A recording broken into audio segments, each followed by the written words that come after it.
Fala pessoal, bom dia, boa tarde, boa noite. Estamos aqui de novo, Frontcast.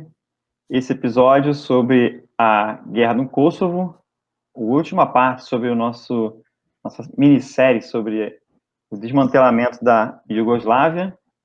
E estamos aqui novamente com o Edgar Esmanioto. Fala, Edgar. E aí, tudo bem? É a nossa trilogia, né? Agora todo mundo faz trilogia, nós vamos fazer É, também em forma de trilogia. Só vai ser o duro quando a gente começar a fazer decalogia. Então, bom dia, boa noite, boa tarde para todo mundo. E como o Vitor disse, né, hoje vamos tratar da Guerra de Kosovo, a última parte aí toda essa crise que envolveu a antiga Iugoslávia. Então, para quem estava acompanhando os programas passados, né, nós falamos da dissolução da Iugoslávia, que começou a partir de 89, principalmente ali, né, em grande parte devido a uma tentativa dos sérvios de se transformarem na etnia dominante sobre toda a Iugoslávia, a partir do momento em que cada vez mais eles iam adquirindo poder, principalmente nas forças armadas, enquanto as outras repúblicas tinham cada vez menos poder.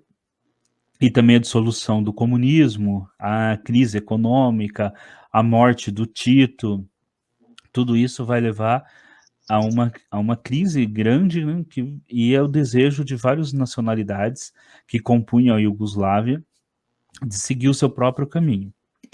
E toda vez que esse tipo de divisão ocorre, né, infelizmente, em grande parte deles, as pessoas não tentam fazer com que o caminho da paz seja, né, predominante, né? Não tentam sentar, conversar e tentar chegar a acordos em que mesmo a separação ela possa ser alcançada de forma pacífica. E a Iugoslávia não foi de forma nenhuma diferente de outros lugares do mundo. Então houve sim. ali guerras e surpreendeu o mundo na época, porque desde a Segunda Guerra Mundial que não havia pelo menos confrontos militares abertos, né, na Uhum. Europa. Né? É, Havia ali a Guerra Fria, todo mundo com mísseis nucleares mirado um para o outro, mas batalhas, guerras abertas não haviam.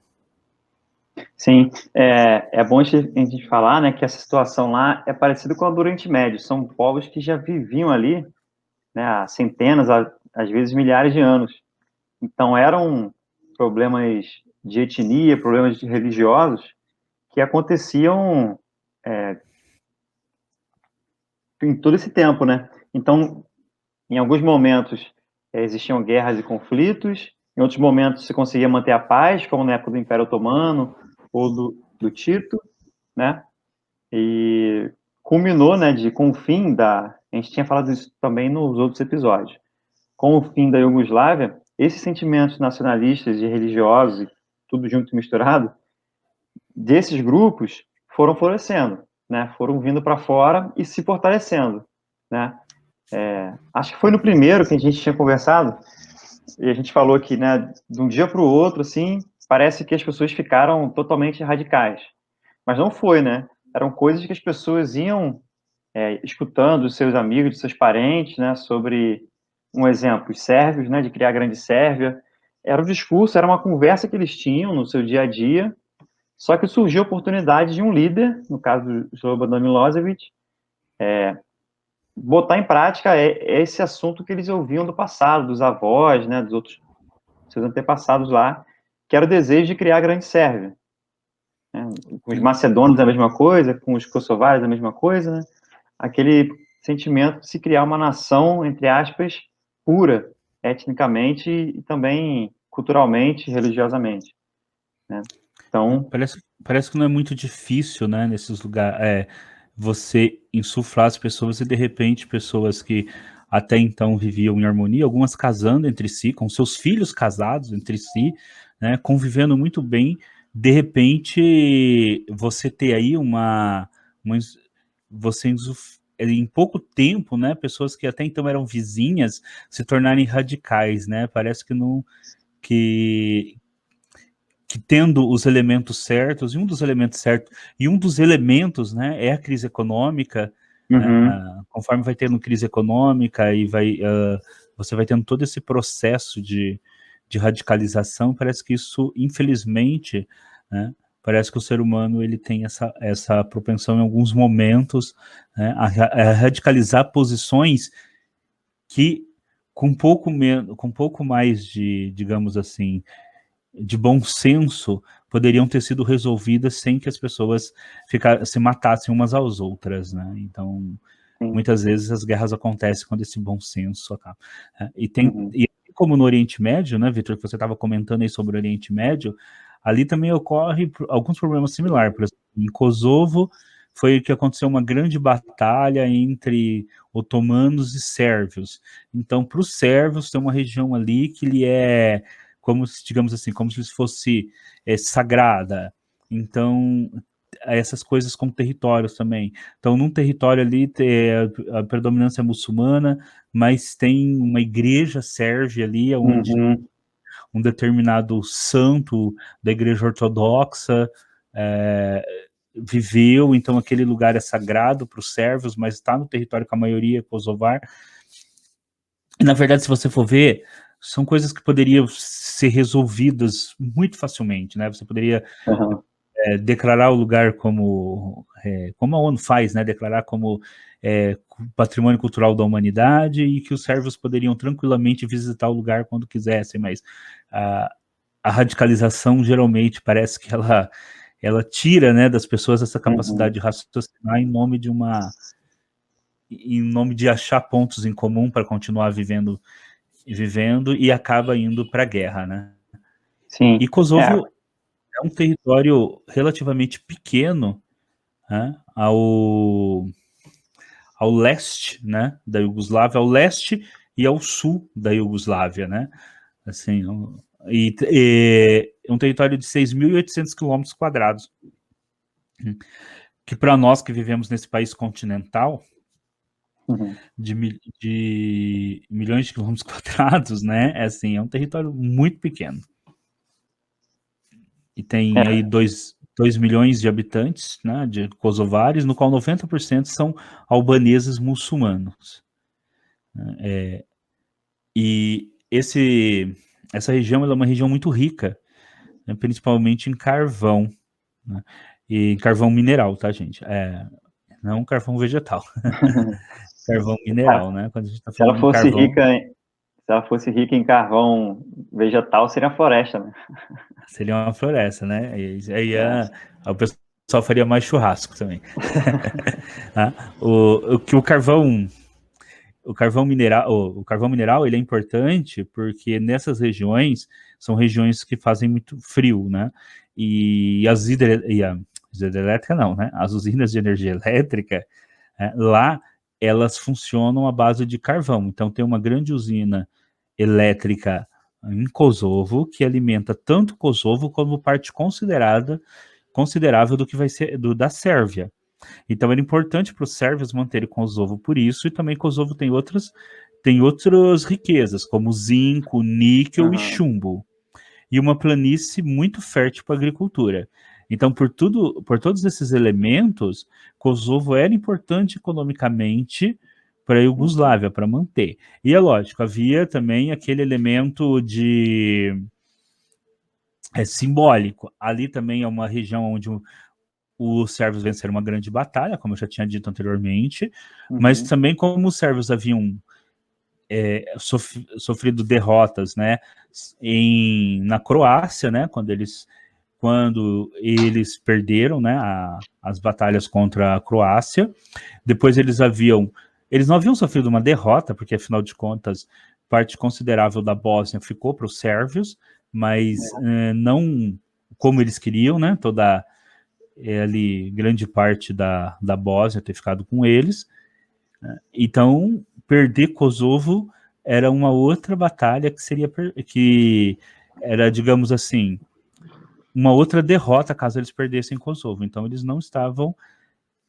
eles não queriam que Kosovo se tornasse uma nação independente, que continuasse como parte da Iugoslávia, que até então ainda era formada ali pela Sérvia e Montenegro.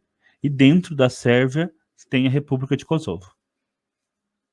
É bom situar isso aí, né, você está falando, dentro do contexto da Guerra da Bósnia, da dissolução da Iugoslávia e tudo mais, até 95, a região do Kosovo não estava em guerra, né? Até 95 eles estavam lá naquela tensão política, com seus problemas econômicos, mas ainda não tinham entrado praticamente, né, em guerra com os sérvios. Porém, eles tinham conhecimento dos massacres, né, dos expurgos, dos estupros e tudo mais que estava ocorrendo na Guerra da Bósnia, né? Toda aquela questão que nós falamos no episódio 12, no episódio anterior, 12, 13. Então, com isso, né, os muçulmanos, prevendo, talvez, que poderia ocorrer algo com eles, como ocorreu com os sérvios, os bósnios muçulmanos, eles foram se articulando, né, já antes de 95, para criar o Exército de Libertação de Kosovo, né, que tinha aí esse seu viés muçulmano, né, islamita, claro, que eles são muçulmanos, e já se preparando para esse tipo de coisa. É interessante falar já de antemão que eles foram criados com um pouco daquele sentimento de vingança que a gente tinha falado nos outros episódios. Por quê? Eles conviveram, né? Foi contemporâneo a eles os massacres dos muçulmanos pelos sérvios, então gerou um sentimento de troco, de vingança, né? De revolta em cima dessa situação. Então, no momento em que eles vão começar a batalhar contra os sérvios, né? Toda essa vingança também é posta no campo de batalha, não é somente a independência em si, é também se vingar, né, por conta dos massacres que os muçulmanos sofreram aí na Bósnia. Você falou aí, né, Vitor, da formação do Exército de Libertação de Kosovo, né, que aconteceu ali final de 95, 96, e esse Exército de Libertação de Kosovo, ele teve, anteriormente a ele, né, nós tivemos todo um processo político.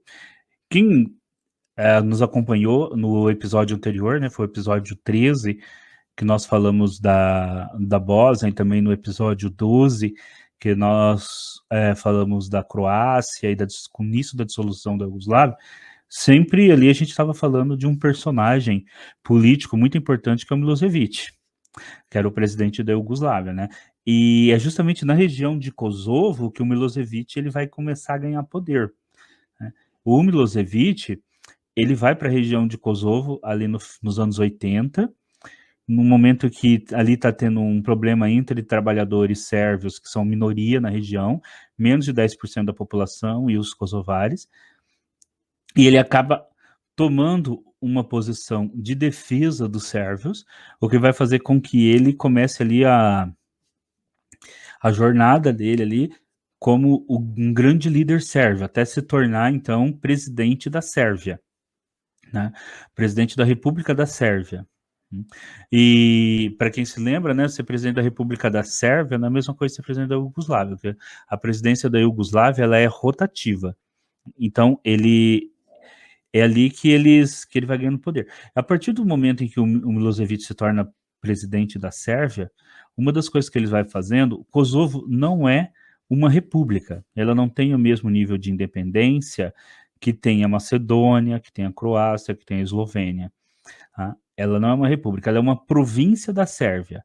Ela tinha direito a deputados e ela tinha um certo grau de autonomia. Uma das coisas que o Milosevic faz é tirar essa autonomia de Kosovo.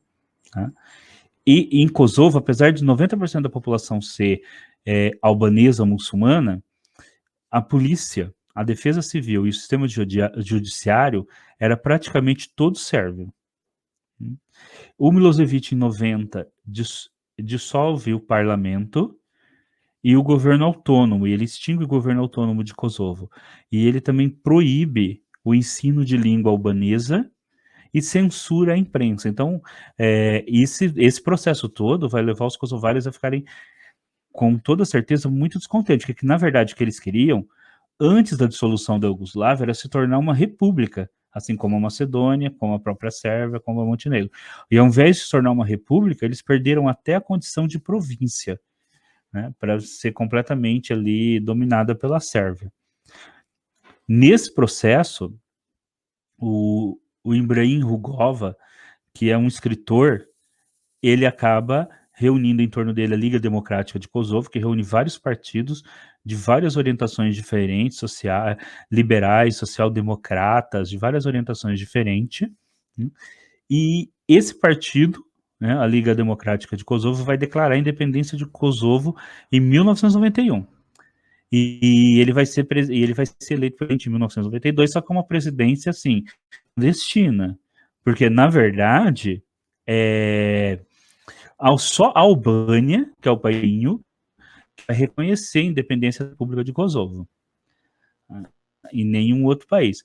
Aí, Vitor, você podia falar para a gente um pouquinho de como se deu, então, a questão do armamento, né, e do desenvolvimento do Exército de Libertação de Kosovo. Sim. Assim como os outros grupos paramilitares de libertação e tudo mais, nos outros países das guerras da Iugoslávia, o Exército de Libertação também se fez, principalmente no início, né, se fez uso do contrabando. A gente sabe que a região dos Balcãs, né, tem um arsenal bem considerável de armas provenientes da União Soviética,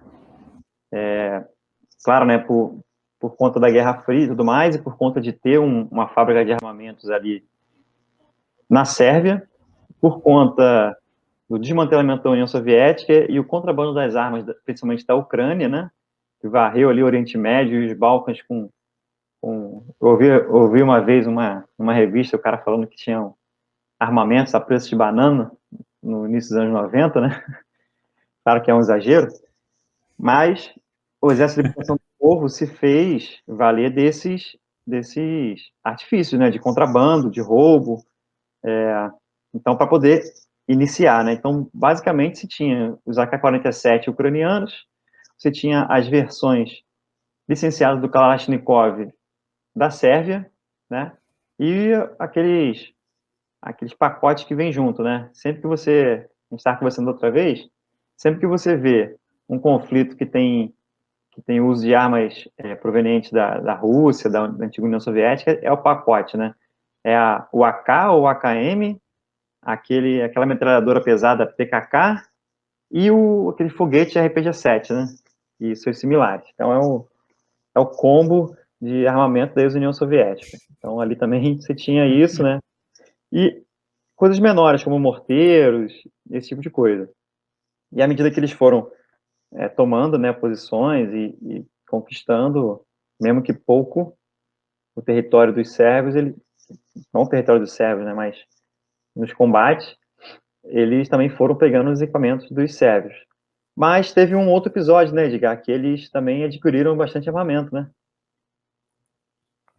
Sim, crise econômica na Albânia, né, em decorrência ali de de um plano econômico, de uma série de questões econômicas ali que deu errado, né, na Albânia, e isso desestruturou por um tempo o governo albanês, o que permitiu, inclusive, que armas ali em grande quantidade fossem, então, contrabandeadas entre a fronteira da Albânia e a fronteira dominada ali do Kosovo pelo Exército de Libertação Kosovar, né?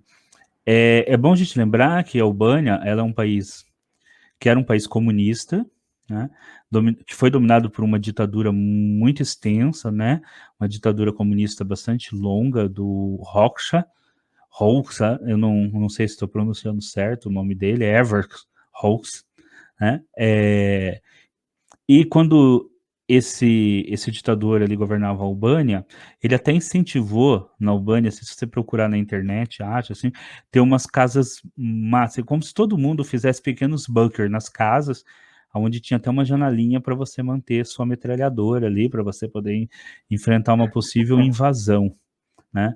Então, assim, então havia uma grande quantidade de armas, pelo menos de armas leves ali no país. Então, essas armas, como você tinha dito, né, elas acabaram ultrapassando, até porque vai ser bem comum, né, que albaneses ultrapassem a fronteira, jovens albaneses, para lutar por aqueles que eles consideram, né, os seus irmãos kosovares, que dividem a mesma religião e a mesma etnia. Tá? E então, até porque existia ali uma questão, como nós já falamos nos programas anteriores, por exemplo, assim como os sérvios queriam formar a Grande Sérvia, os croatas a Grande Croácia, os albaneses também tinham aquele mito albanês da Grande Albânia, né, que era a união entre os albaneses da Albânia e de Kosovo e outros que ali na Iugoslávia, né, para formar a Grande Albânia. Então, assim, todo mundo querendo ser muito grande em um território muito pequeno. E aí acaba gerando esses conflitos. Mas em 98, o Exército de Libertação de Kosovo chegou a controlar praticamente 40% do território e ter milhares de homens em armas. E o que levou ali o acirramento do conflito cada vez maior entre os sérvios e os kosovares. E isso vai fazer com que uma resolução, né, de 31 de março de 1998 da ONU faça um embargo de armamentos à Iugoslávia. Então a Iugoslávia sofre um embargo de armamentos, né, e em 13 de outubro a OTAN começa a autorizar ataques aéreos contra a Iugoslávia. Porém, eles sofreram um embargo, mas eles tinham ainda uma fábrica nas montanhas, né? Uma fábrica lá, licenciada da Kalashnikov, né? Então, não sei se eles nessa fábrica faziam munições, mas o impacto não foi tão grande assim, né? Nas forças iugoslavas, nas forças sérvias. Isso. O impacto maior vai começar realmente quando começam as operações de bombardeio da OTAN, que vai então ali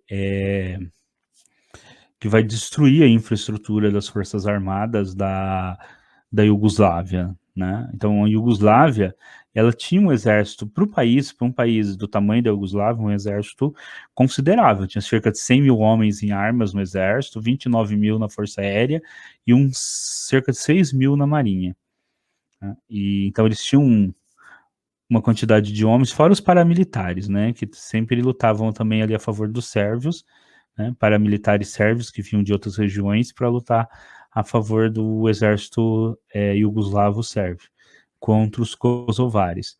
Mas a OTAN, ela então, né, bom, você está falando primeiro que é da maior aliança militar que já ocorreu na história mundial, né? Sim, se você retirar daí a aliança militar própria da Segunda Guerra Mundial, né, que foi uma aliança militar feita pela necessidade, a OTAN é a maior aliança militar da história humana, assim, que reúne o maior número de países e de tropas militares e outros componentes, é a OTAN. Só para a região ali, eles deslocaram 270 aviões e helicópteros que faziam os ataques contínuos, cerca de 11.300 bombardeiros foram feitos, né, e mais de 35 mil missões aéreas, entre reconhecimento, bombardeio, né, o que eles chamam de supressão de defesa aérea da Iugoslávia, né, que é para impedir ali que os aviões decolem para impedir justamente que os iugoslavos usassem a sua força aérea contra os kosovares, né? Então, para impedir que os iugoslavos usassem sua força aérea contra os kosovares, então eles ficavam o tempo todo vigiando, e a Iugoslávia sabia que se colocasse seus aviões no ar, eles seriam destruídos, né? Eles deslocaram 3 porta-aviões, fragatas, cruzadores, destroyer e quase 50 mil homens. Então, a OTAN, com todo esse arsenal, bombardeou continuamente a Iugoslávia. Aconteceu alguns acidentes, como, por exemplo, uma bomba que caiu na embaixada chinesa e gerou ali um clima de tensão, né, diplomática, mas houve, então, sistematicamente bombardeios aéreos contra a Iugoslávia. A gente lembra muito disso, né, de ver nos jornais, etc. Fora esse da embaixada chinesa, também houveram bombardeios que, segundo a ONU, eram erros, né, de alvo, eles erraram alvos. Bombardeios em escolas ocorreram, em hospitais, né? E isso fez com que a opinião pública também se voltasse um pouco, né, contra os atos da OTAN, né? O que não diminuiu as ações dela lá. Então, na continuidade, então, dessas batalhas, dessas guerras, os sérvios tiveram cerca de 10 mil soldados de baixas, né? Os americanos, apenas 2 soldados americanos da OTAN. E isso a gente vê porque nunca houve desembarque de soldados da OTAN. A OTAN não desembarcou soldados. Então, tudo que a OTAN fez foi supressão aérea, né? Isso deu certo, porque você tem ali um país que tinha uma infraestrutura, que tinha um governo. Agora, só ataques aéreos, por exemplo, não dão certo em casos como o Afeganistão. Sim, é Né? porque Em ali que não você... tinha a necessidade, ali na Iugoslávia não tinha necessidade de conquista territorial, né? O que tinha no Afeganistão. No Afeganistão tinha essa necessidade de conquistar o território, né? Em Iugoslávia não, era só fazer fazer ataques para que o governo iugoslavo, o Slobodan Milosevic, né, propriamente dito, parassem de cometer os atos naqueles países, na Bósnia, em Kosovo e tal. Então não tinha essa necessidade de depor ele ou de conquistar o país, né, colocar a base, não tinha, a intenção era só essa mesmo. A intenção era só derrubar o Slobodan Milosevic. Inclusive, em maio de 1999, ele foi o único líder mundial, até então, que no exercício do governo foi indiciado pelo Tribunal Internacional de Haia por crimes de guerra. Porque geralmente esses indiciamentos eles ocorrem após o fim dos conflitos, né? Ele foi indiciado ainda durante o conflito. E o que ocorre? Ocorre que o Slobodan Milosevic não desiste, né? Mas dentro da própria Iugoslávia há uma mudança de governo. Há eleições, no período da guerra, aí, dos bombardeios, há uma eleição, né? Ele vai perder a eleição e aí ele tenta lá alguns subterfúgios, mas acaba que a oposição consegue derrubar ele, colocar um governo de oposição no governo, e esse governo concorda com os termos de paz. Em junho, né, de 99, eles concordam com um plano de paz oferecido pela OTAN, né? E aí, então, então, a Iugoslávia se rende e o Kosovo vai ser ocupado por tropas da OTAN. Para que os sérvios não se sintam tão ofendidos, né, a OTAN ela admite que parte das forças de paz que vão ficar principalmente nas regiões de maioria sérvia, sejam forças de paz do seu principal aliado, que é a Rússia. Então a Rússia ela acaba participando das negociações de paz, né? Nesse mesmo processo de paz começa a desmilitarização do Exército de Libertação de Kosovo, e depois, como ocorre nesses casos, né, vários membros do Exército de Libertação de Kosovo vão se transformar em militares, pelo menos aqueles que não cometeram crimes de guerra, que não vão se transformar em militares de carreira e vão fazer parte do Exército de carreira, né? E aí Kosovo fica sobre a ocupação da OTAN até 2001, quando se torna independente de fato. Sim, aí ela se torna independente de fato, com aceitação pela maioria dos países, né, da ONU. Então, assim é o fim, né? Assim finaliza todo aquele processo naquela região. E Isso. fica uma certa paz, né, na região. Claro, tem ou outro confronto, animosidade, vamos dizer assim, mas a gente pode considerar que hoje a região dos Balcãs está em paz e que só que a gente tem essa preocupação, né, Edgar, de que assim como em 92, 91, umas pequenas coisas inflamaram, né, os sentimentos, as disputas étnico-religiosas, fica essa questão, né, será que essa paz ela é suscetível, né, a uma quebra por conta de algum estopim? Fica a Eu questão. acredito que hoje, como alguns desses países fazem parte da comunidade europeia e alguns que não fazem querem entrar, então, e o ganho, né, de você fazer parte da comunidade da União Europeia é muito grande, né, em termos econômicos, eu acredito que eles vão tentar aí, ao máximo possível, resolver via diplomática as suas contendas até para poder não ter mais os problemas econômicos, né? Porque uma das coisas que a gente vê em guerras é o problema econômico, né?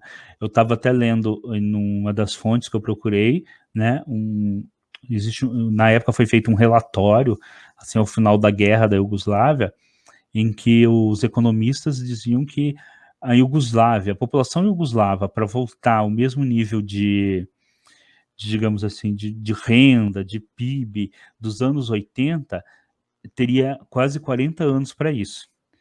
Eu não sei se deu tudo isso, porque eu não fiz uma análise econômica depois, né? Mas, assim, é muito provável que demore, sim, um grande período. Eu acho que aqueles países que entraram na União Europeia, como a Croácia, a Eslovênia, eles se recuperaram com muito mais, economicamente, muito mais rápido. Mas a Sérvia, principalmente, né? Essa região teve maiores problemas de recuperação econômica, e você tem aí uma distância muito grande para atingir um nível de vida anterior, né? Então, eu vejo assim que talvez a população civil hoje ela não tenha mais, até porque também não ficou mais focos de disputa ali. O último foco de disputa era entre a Macedônia, que é uma das repúblicas que nós nem falamos da Macedônia, porque não teve problema, porque assim como a Eslovênia, a Macedônia ela não teve muito, ela estava muito afastada do centro do conflito ali, eram os dois extremos, né? A Macedônia de um lado e a Eslovênia do outro.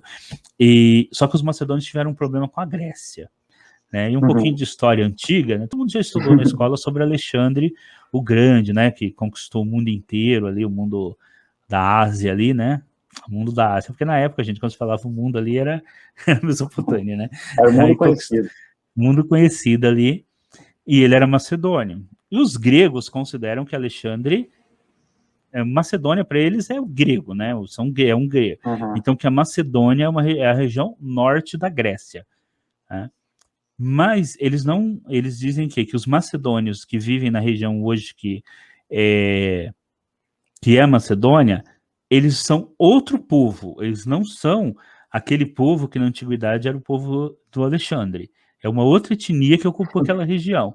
Que, portanto, eles não poderiam usar o nome macedônio porque eles não são gregos. Olha Tá? aí. E aí o que acaba se fazendo? Assim, a ONU, todo mundo intervém ali para não ter um conflito, até porque a Grécia faz parte da OTAN. A Grécia também não estava muito interessada em um conflito militar, porque a Grécia, quem acompanha as notícias econômicas nos últimos 15 anos, é que a Grécia vem de uma crise econômica atrás da outra. Né? Apesar de fazer parte da OTAN, ela não tem, e ela tem uma inimizade com a Turquia também, então eles mantêm um grande número de forças militares ali naquela região de Creta, naquelas regiões ali perto da Turquia. Então acaba que a Grécia admite, então, que a Macedônia receba um nome que é República da Macedônia do Norte, enquanto a Macedônia mesmo é parte da Grécia. Então eles não são macedônios, são os macedônios do Norte, não os macedônios. Tá? Isso é muito interessante, até quem gosta de assistir série policial, estava assistindo uma série que chama Elementaríssimo, que é uma série do Sherlock Holmes na atualidade, tem um capítulo que passa essa questão da Macedônia, né, sobre o dinheiro, e quando a Macedônia vai trocar de nome, então troca de dinheiro. Então ela deveria passar a usar o euro. E ali tem uma pessoa que vai fazer um esquema para poder, na troca da moeda, ganhar quase 1 bilhão, né, com um esquema com essa troca. E aí ele vai investigar justamente essa situação da troca da moeda. É um dos últimos 3 capítulos do primeiro ano da temporada da série, para quem quiser procurar aí. Né? Não sei se é o capítulo 22, 23. Né? Então é bem interessante, né? É o próprio Moriarty que aparece lá, né? O grande inimigo do Sherlock Holmes tentando fazer essa troca de dinheiro. Então, eu acho que aquela região, né, eu penso, né, na verdade, que aquela região atualmente, que os riscos de um conflito ali hoje, felizmente, são mínimos. Né? A animosidade agora está um pouquinho mais a leste, né, na Ucrânia, que vira e mexe, a gente fala por aqui também. É isso aí. Bom, então acho que a gente já não tinha muita coisa, né, para poder se alongar mais. Acho que já conseguimos esgotar o assunto. E acho que é isso. Então, obrigado aí, pessoal. Quem está ouvindo pelo podcast, vai lá no YouTube. Já sabe o que fazer, né? Dá relevância para a gente, dá o like, se inscreve e tudo mais. Edgar, considerações a fazer? Acho que as considerações que eu tinha a fazer era essa mesmo, né? Sobre sobre o final aí, né? Acredito que essa região não vai passar por transtornos. Então, e é isso, né, gente? Não se esqueçam de, além de dar o like, curtir, quem puder, né, também compartilhar, né, o nosso like, compartilhar aí o vídeo nas redes sociais, porque isso ajuda muito para a gente ganhar relevância no YouTube e futuramente melhorar o canal. Isso aí. Falou então, pessoal. Até a próxima. Valeu. Falou, até a próxima. Valeu.